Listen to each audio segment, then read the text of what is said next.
A top security advisor to Ukrainian President Volodymyr Zelensky said on Sunday that Russia plans to station tactical nuclear weapons in Belarus would destabilize that country, which he said had been taken hostage by Moscow. Russian President Putin announced the decision on Saturday, sending a warning to NATO over its military support for Ukraine and escalating a standoff with the West. Although the move was not unexpected and Putin said it would not violate nuclear non-proliferation promises, it is one of Russia's most pronounced nuclear signals since the beginning of its invasion of Ukraine 13 months ago. Alexei Danilov, head of Ukraine's National Security and Defense Council, called it a step towards internal destabilization of Belarus, adding it maximizes what he called the level of negative perception and public rejection of Russia and Putin in Belarusian society. Putin likened his plan to the US stationing its weapons in Europe and said Russia would not be transferring control of the weapons to Belarus.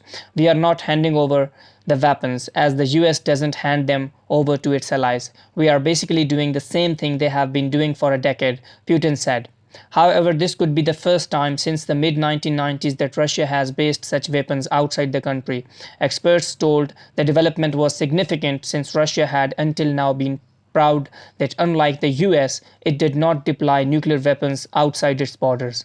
Making a statement about tactical nuclear weapons in Belarus, he admits that he is afraid of losing and all he can do is scare with tactics.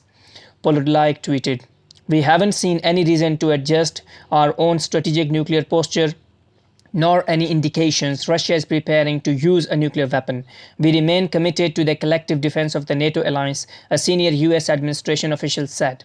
Tactical nuclear weapons refer to those used for specific gains on a battlefield rather than those with the capacity to wipe out cities. It is unclear how many such weapons Russia has, given it's an area still shrouded in Cold War secrecy. ISW continues to assess that Putin is a risk-averse actor who repeatedly threatens to use nuclear weapons without any intention of following through it wrote. However, the international campaign to abolish nuclear weapons called Putin's announcement an extremely dangerous escalation.